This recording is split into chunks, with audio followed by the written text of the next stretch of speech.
धृतराष्ट्रवाच धर्मक्षेत्रे कुरुक्षेत्रे समवेतायुत्सवः मामका पांडवाश्चैव किमु कुर्वत संजय।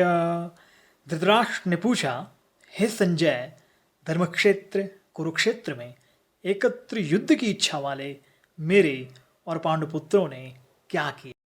संजय उवाच दृष्ट्वा तु पांडवानीकं व्यूढ़ं दुर्योधनस्तदा आचार्यमुपसंगम्य राजा वचनमब्रवीत। संजय बोले, उस समय राजा दुर्योधन ने व्यूह रचनायुक्त पांडवों की सेना को देखकर द्रोणाचार्य के पास जाकर यह वचन कहा।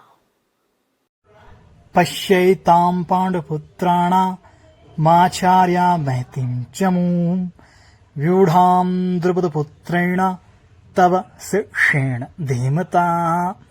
हे आचार्य, आपके बुद्धिमान शिष्य द्रुपद पुत्र धृष्टद्युम्न के द्वारा व्यूह रचना से खड़ी की हुई पांडवों की इस बड़ी भारी सेना को देखिए।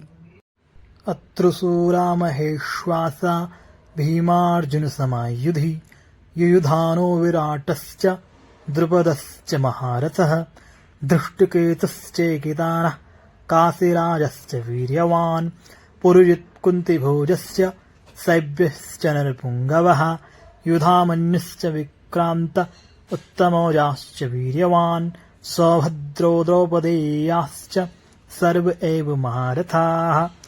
यहाँ बड़े बड़े सूरवीर हैं जिनके बहुत बड़े बड़े धनुष हैं तथा जो युद्ध में भीम और अर्जुन के समान हैं। उनमें युयुधान, राजा विराट और महारथी द्रुपद भी हैं। धृष्टकेतु और चेकितान तथा पराक्रमी काशीराज भी हैं।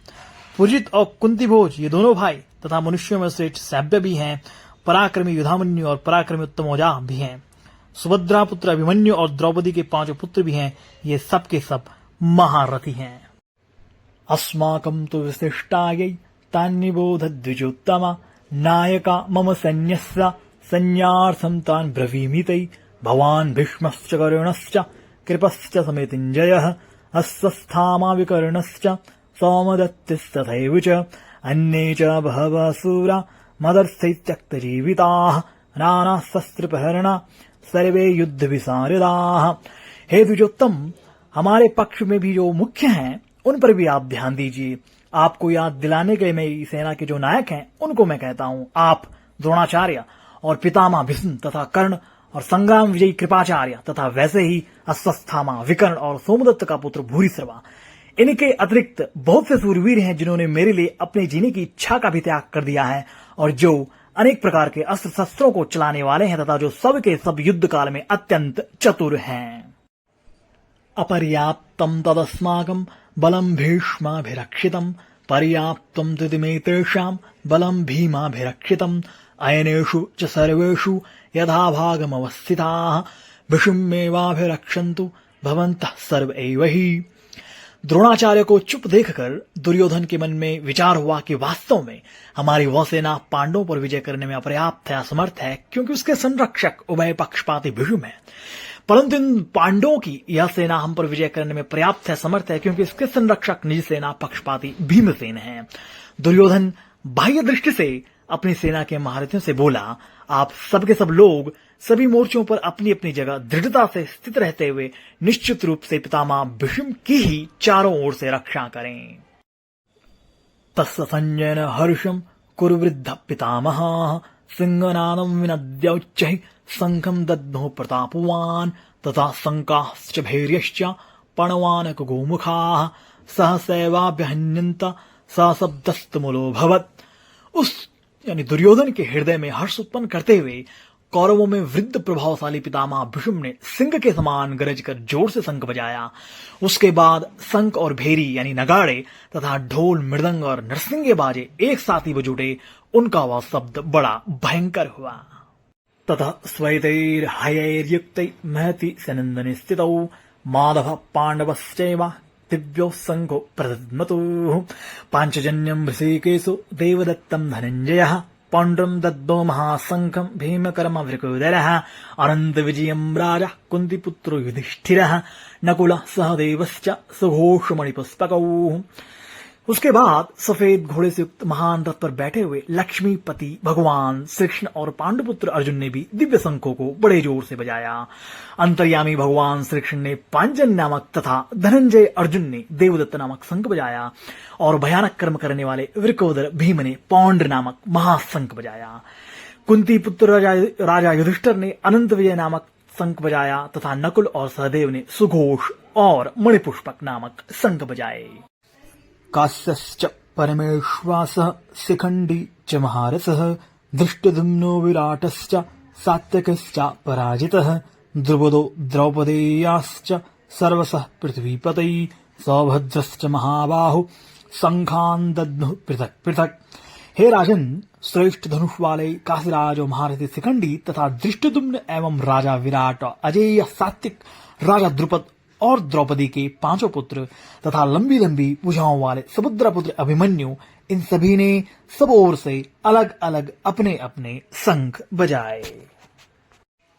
सघोषो धार्तराष्ट्राणाम हृदयानि व्यधारयत् नभश्च पृथिवीं चैव तुमुलो व्यनुनादयन् अथ व्यवस्थितान् दृष्ट्वा धार्तराष्ट्रान् कपिध्वजः प्रवृत्ति शस्त्र संपाते धनुरुद्यम्य पांडवः ऋषिकेशं तदा वाक्यमिदमाह महीपते।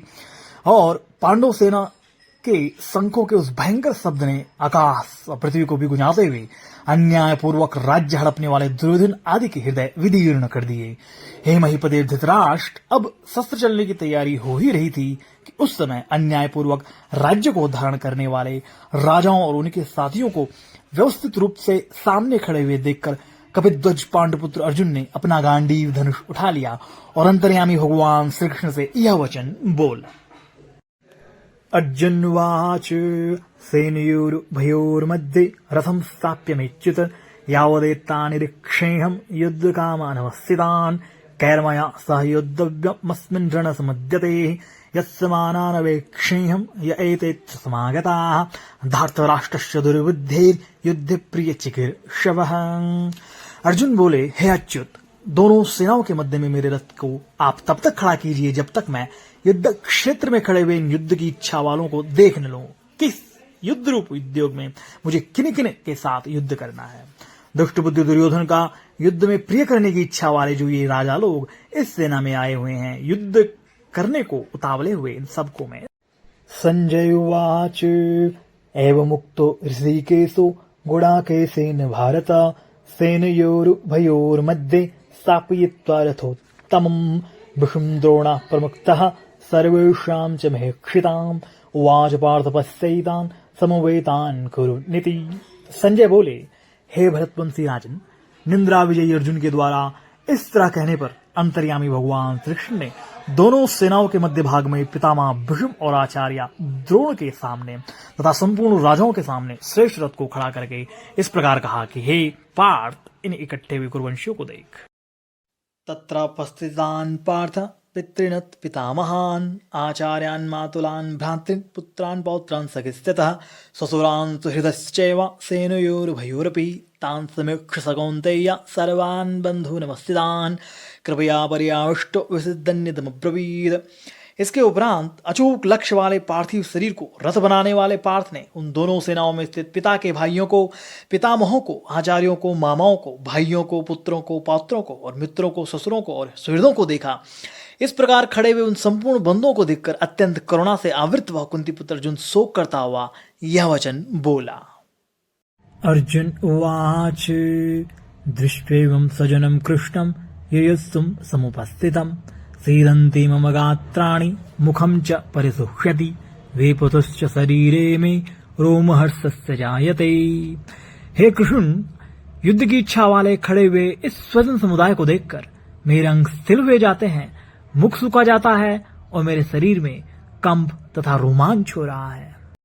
गांडीवं संस्कृते हस्तात् त्वक्चैव परिधह्यते न च शक्नोम्यवस्थातुं भ्रमतीव च मे मनः निमित्तानि च पश्यामि विपरीतानि केशव न च श्रेयोनुपश्यामि हत्वा सजनमाहवेः। हाथ से गांडीव गिरता है, त्वचा भी जल रही है, अर्जुन को ज्वर सा हो आया है, संतप्त हो उठा कि यह कैसा युद्ध है जिसमें स्वजन ही खड़े हैं। अर्जुन को भ्रम हो गया है, वह कहता है अब मैं खड़ा रह पाने में भी अपने को असमर्थ पा रहा हूं।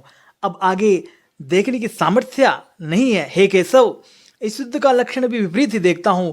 युद्ध में अपने कुल को मारकर परम कल्याण भी नहीं देखता हूं। कुल को मारने से कल्याण कैसे होगा? न कांक्षे विजयम कृष्ण न च राज्यम सुखानि च किम नो राज्येन गोविंद किम भोगैर जीवितेन वा येषामर्थे कांक्षितं नो राज्यम भोगा सुखानि च तैमे वस्थिता युद्धे प्राणा त्यक्ता धनानि च। हे कृष्ण, मैंने तो विजय चाहता हूँ, न राज्य चाहता हूँ और न सुखों को ही चाहता हूँ। हे गोविंद, हम लोगों को राज्य से क्या लाभ, भोगों से क्या लाभ, अथवा जीने से भी क्या लाभ? जिनके लिए हमारी राज्य भोग और सुख की इच्छा है, वे ही ये सब अपने प्राणों की और धन की आशा का त्याग करके युद्ध में खड़े हैं। आचार्य पितर पुत्र तथैव च पितामहा मातुलः स्वसुरः पौत्रः स्याला संबंधिनस्तथा एतान् हन्तुमिच्छामि नतोपि मधुसूदन अपि त्रैलोक्य राजस्य हेतो किम नु मही कृते। आचार्य, पिता, पुत्र और उसी प्रकार पितामह, मामा, ससुर, पौत्र, साले तथा अन्य जितने भी संबंधी हैं, मुझ पर प्रहार करने पर भी मैं इनको मारना नहीं चाहता। और हे मधुसूदन, मुझे त्रिलोकी का राज्य मिलता तो भी मैं इनको मारना नहीं चाहता।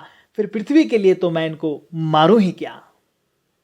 निहत्य धार्तराष्ट्रान्नः का प्रीतिः स्या जनार्दन पापमेव श्रेयदस्मान् हत्वैताना तथा यिनः तस्मान्हार्हां वयं हन्तुं धार्तराष्ट्रान् स्वबान्धवान् स्वजनं ही कथं हत्वा सुखिनः स्याम माधव।